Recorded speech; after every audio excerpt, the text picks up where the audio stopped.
Hello, reader. Everything in this story has been translated for your convenience. All time is set around Earth Standard Time, 365.25 Earth rotations around Sol per year, and idioms have been adjusted so that they make sense to English speakers. The only exception is certain nouns. Those are written in their proper name with translations into brackets, where applicable. Enjoy. Subject: Shiphead Uliena. Species: Uricari. Description: reptilian humanoid, no tail. 5 feet 3 inches, 1.6 meters, average height. 135 pounds, 61 kilograms, average weight. 105-year life expectancy. Ship: HFY Stories. Fights with honor. Location: unknown. Our ship had taken a beating, and nobody can tell me where we are. Our NAV officer is down, and probably isn't going to survive his wounds. My second was already dead, head smashed in by a console detaching when we were hit by the first missile salvo. My own head was reeling from the successive slipspace jumps we had just made. The first jump was to arrive at our destination, and the second was to escape the ambush that had awaited us. The second one was the problem. It had been done out of desperation. We had jumped blind and without shields. We have multiple hull breaches, our faster-than-light drive is offline, and our engines are not responding, sir. The panic in the voice of Luna, my head of engineering, was palpable. Evacuate and seal the breached sectors. Initiate distress protocol and try to find out where we are, I managed to say through gritted teeth. This was supposed to be a simple scouting mission. Some warp irregularities that we were supposed to scan and report back on. Our shields didn't even have a chance to spool up before we had been fired on by the Omni-Union bastards. We had been hit hard, and the additional strain of an unshielded warp likely caused even more damage. Sir, the ship that hit us was a destroyer class, my intel officer Cryan informed me. There's no way they were there by chance. That's not good, I replied. We need to inform the Republic as soon as we can. Speaking of which, where are we on a location? Cryan grimaced. Judging from our flight path, we're far beyond our borders. That's also not good. Well, we're also outside of the OUS borders, so it could be worse. Probably. I'll have more info when our sensors come back online. Jumping unshielded desynchronized them. Cryan frowned as she glanced at the NAV panel across the bridge. My NAV officer, Kron, had been taken to the med bay. Cryan and Kron were hatchmates, siblings that burst into the world simultaneously. It's said that they have an unshakable bond, and as far as I've seen that holds up. The odds of both of them being assigned to the same ship were slim to none, but they somehow made it happen. Their playful banter made the long treks into deep space less exhausting.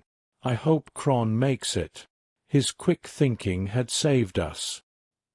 He had already calculated a blind jump by the time I gave the order. Luna interrupted my chain of thought. Shiphead, I have a more comprehensive damage report. Let's hear it. We're in a bad way. We have hull breaches in engineering, life support, and the living quarters. These areas have been sealed off until we can enact repairs, but that will require a spacewalk, Luna grimaced.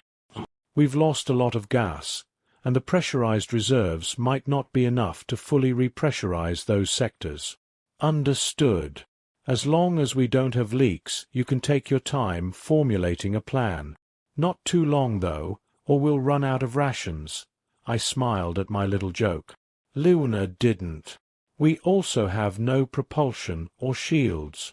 Sublights and our FTLD are non-responsive and vacuum-exposed. I wouldn't be surprised if we were leaking radiation, but I can't confirm that without our sensors.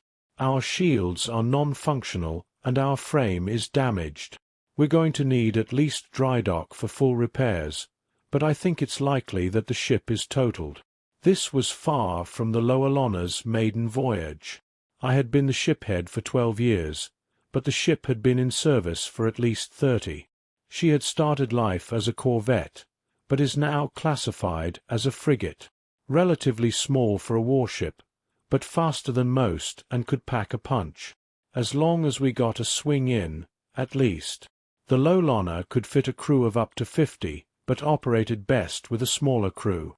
We had departed with a crew of 38, including myself. "What's our casualties look like?" I said, no longer smiling. Luna looked down at his datapad solemnly. 6 dead, 10 critically injured for unaccounted for. 20 casualties. My heart sank. More than half my crew out of action, and more than a quarter of them dead or MA. I felt myself spiraling and shook myself out of it. Half is better than all. Keep me updated on the status of the injured and missing. I'll notify the next of kin when we're rescued. Speaking of which, how's the distress signal doing? It's beeping away, shiphead, Cryan said, and our sensors just came back online. We are definitely leaking radiation, Luna. Anyways, I can pinpoint where we are now. Hopefully there's an exploration team within sensor range. The odds of that were low. Ever since the war with the Omni-Union had begun, the Republic had been more focused on manning warships than exploring the cosmos. For good reason, though. The war hadn't been going in our favor. It seemed like for every OU ship we took out, another 3 took their place. We'd managed to keep them out of the core systems, but we were firmly on the defensive. I spoke too soon, Cryan sighed. We're well out of range of anything Republic. No known life this far out.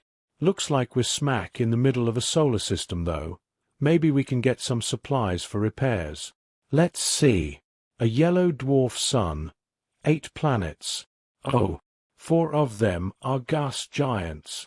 No worries about repressurization. I smiled sadly.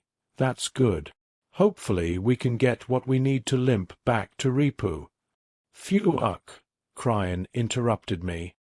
Shiphead, this solar system is inhabited. What? Cryan looked up at me. I'm showing signs of advanced colonization on 2 planets and several moons. Actually, one of the planets look like a capital world. The entire surface is covered in artificial structures. Also, there are. A proximity alarm pinged. The first 2 notes were the same for every ship that approached. The second 2 determined if it was friend, foe, or unknown. In my 12 years of being shiphead, I had never heard these last 2 notes. Unknown. Luna rushed back to his console. Unknown vessel on approach, Cryan said, baffled. It's absolutely massive. Easily twice the size of any battleship I've ever seen. It has shields powered up, but doesn't appear to have its weapons armed. Not that we'd necessarily be able to tell, Luna said fearfully. I sat up straight and asked, "Are comms online?" "Yes, sir." "Hail them." "They're hailing us, sir," Luna said. "Do you want me to put them through?" I nodded, and Luna set to work opening a channel. The sounds that came through our speakers were nonsensical and guttural. I looked at Luna in confusion. "The channel is working. We'll need a minute for the translator to take effect," he explained. The next noise I heard nearly sent me into an early grave from shock.